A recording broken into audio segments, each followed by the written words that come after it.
আপনারা বড় আশ্চর্য হবেন, তারা যে সংস্কারগুলো চেয়েছে তার ভেতরে একটা জঘন্য সংস্কার হলো যৌনকর্মী যারা আছে, যে সমস্ত নারীরা যৌনকর্মীর কাজে লিপ্ত, এদের ব্যাপারে তারা বলল এদেরকে শ্রমিক হিসাবে তাদের মর্যাদা দিতে হবে। নাউজুবিল্লাহ পড়েন। আচ্ছা, যে সমস্ত নারীরা যৌনকর্মী হিসাবে নিজেকে আত্মপ্রকাশ করেছে, আপনি যদি তাকে প্রশ্ন করেন আপনার মেয়েটাকে কি আপনি যৌনকর্মী বানাবেন, সে কি জবাব দেবে? না। সে চায় তার মেয়েটা হয় ডাক্তার হবে, না হয় ইঞ্জিনিয়ার হবে, না হয় ব্যারিস্টার হবে। অর্থাৎ সেই যৌনকর্মী হলো সে এটার স্বীকৃতি চায় না বলে সে এই কথাই চিন্তা করে আমার সন্তান যেন আমার মতো না হয়।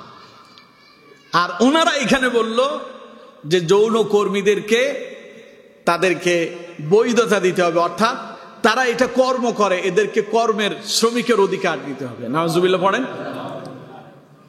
অথচ ইসলাম বলছে এই ব্যাপারে ওয়ালা তাকরাবুজ জিনা ইন্নাহু কানা ফাহিশা ওয়া সাআ সাবিলা। আল্লাহ রাব্বুল আলামিন বলছেন খবরদার, জিনা করা তো দূরের কথা, ওয়ালা তাকরাবুজ জিনা, জিনার নিকটবর্তীও হয় না। নিষেধ করছেন কে? আল্লাহ। করবেন তো পরের কথা, কাছেই যেতে নিষেধ করা হয়েছে।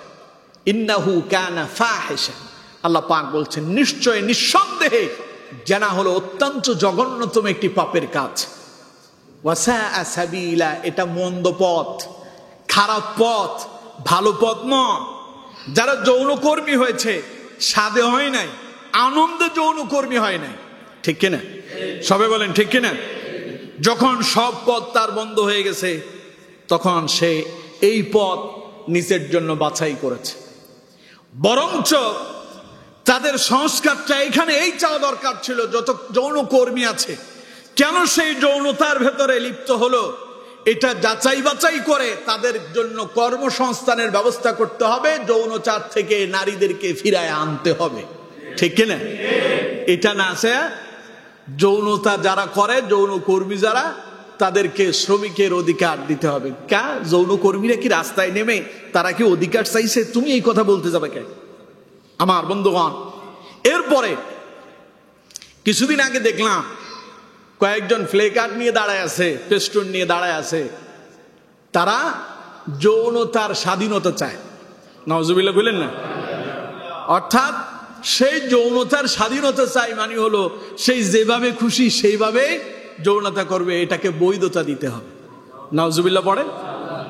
আরো একটা জঘন্য কথা বলি, স্বামী এবং স্ত্রীর ভেতরে কিছু কিছু স্বামীদেরকে যদিও অধিকার স্ত্রীর চাইতে স্বামীকে একটু বেশি দেওয়া হয়েছে, এর জন্য স্বামীদেরকেও ওই যে বললাম না, আল্লাহ রাব্বুল আলামিন বলছেন নারীর যেমন পুরুষের যেমন তার স্ত্রীর উপর অধিকার আছে, নারীরও ঠিক তেমন অধিকার আছে।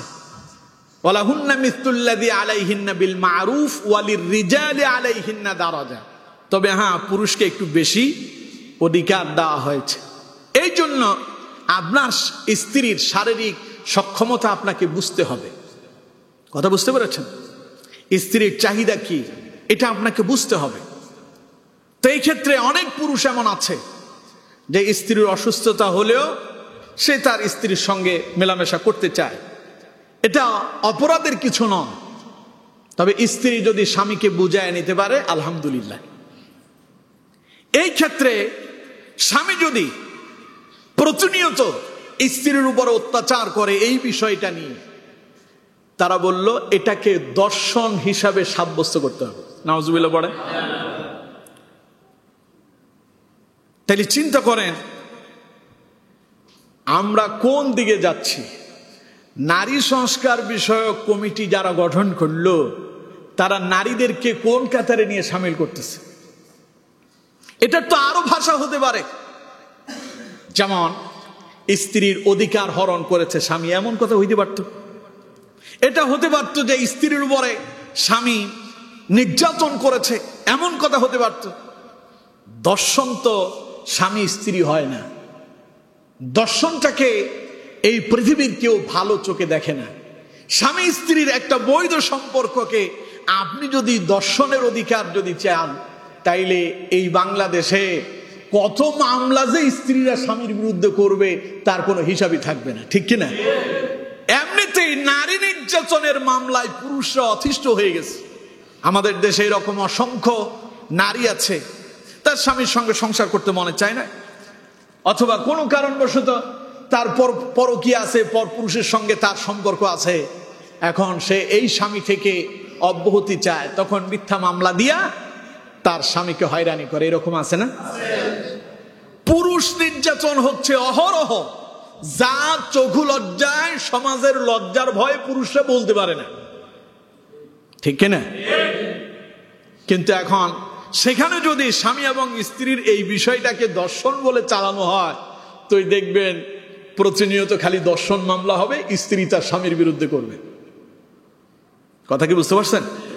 তো সুতরাং ইসলাম বলছে না, স্বামী এবং স্ত্রী হুন্না লিবাসুল্লাকুম ওয়া আনতুম লিবাসুল্লাহুন্না, একজন আরেকজনের জন্য আবরণ স্বরূপ হবে, পোশাক স্বরূপ হবে।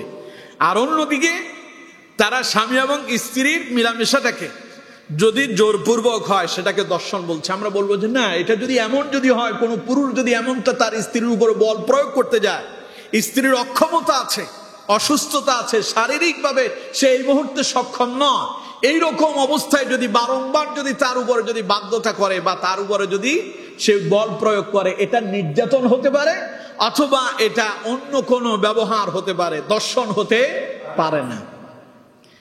সুতরাং এইভাবে আজকে নারীর অধিকারের কথা বলে নারীর আত্মমর্যাদা, সম্মানকে বিনষ্ট করা হচ্ছে।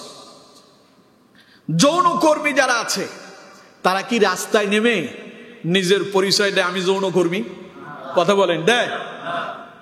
সেও আড়ালে থাকে। এখন আপনি তাকে যৌনকর্মী বলে তাকে রাস্তায় নামায়া তার সম্মান ইজ্জত নষ্ট করার জন্য তো আপনি বসে আছেন।